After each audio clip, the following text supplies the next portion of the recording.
রূপ, রস, গন্ধ, পাঁচটা বিষয়। পাঁচটা বিষয়ের উৎপত্তিস্থল কোথায়?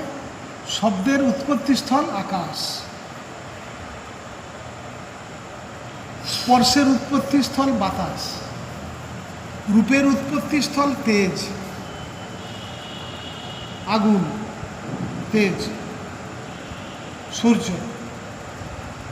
আর রসের উৎপত্তিস্থল জল, আর গন্ধের উৎপত্তিস্থল মাটি। মাটিতে সমস্ত প্রকার গন্ধ আছে। যেমন তুমি একটা বাগান করেছো, বাগানে বিভিন্ন রকম ফুল লাগিয়েছো, একই মাটি থেকে একই জল, একই সার ও ওষুধ, কিন্তু সব ফুলের গন্ধ আলাদা আলাদা। গন্ধগুলো কোথায় পেলো? আলাদা আলাদা, সব মাটিতে ছিল। তারপর সে একটা লঙ্কার গাছ হয়েছে, লঙ্কার গন্ধ, সেও সেই মাটি থেকেই লঙ্কার গন্ধ পেয়েছে। মাটি হচ্ছে গন্ধের উৎসস্থল, উৎপত্তিস্থল। ক্ষিতি অফ তেজ মরুদ বন। বুঝতে পারলে রহস্যটা? এই পঞ্চ বিষয়ের উৎপত্তিস্থল এরা। সেই জন্য একে বলা হয় পঞ্চমহাভূত,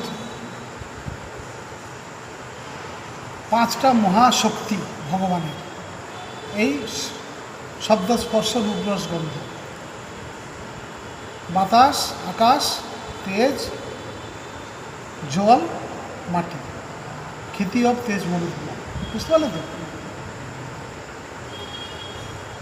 এর থেকে উৎপত্তি, এতেই নাশ। বলছে বিষয় পঞ্চক আর ভূতগণ। ভূত মানে এই ব্রহ্মাণ্ড, এই সৃষ্টি, জাগতিক বস্তু, ভূত বলা হয়। ভূত, ভূত মানে ওই মরে যে ভূত হয় ওই ভূত না, ভূত। তো বলে না ভূত, ভবিষ্যৎ, বর্তমান। ভূত মানে অতীত, আর হচ্ছে এই জগৎ, লোক সকল। বলছেন বিষয় পঞ্চক আর ভূতগণ সবই তোর পর, কেহ নয় আপন। সব তোর পর, কেহ নয় আপন। পরপ্রেমে, পরপ্রেমে কেন হয়ে অচেতন ভুলিছ আপন জানে। ক্লিয়ার তো? ভগবানকে ভুলে তুই কেন পরের প্রেমের জন্য? তোমার নিজের যে জায়গা সেটা তুমি ভুলছো কেন? নিজ নিকেতন, সেই নিকেতনটাকে তুমি ভুলে যাচ্ছ কেন? ভুলে গিয়ে পরপ্রেমে কেন হয়ে অচেতন, অজ্ঞান হয়ে যাচ্ছ, অচেতন হয়ে যাচ্ছ। এরকম ভালোবেসে বলছো।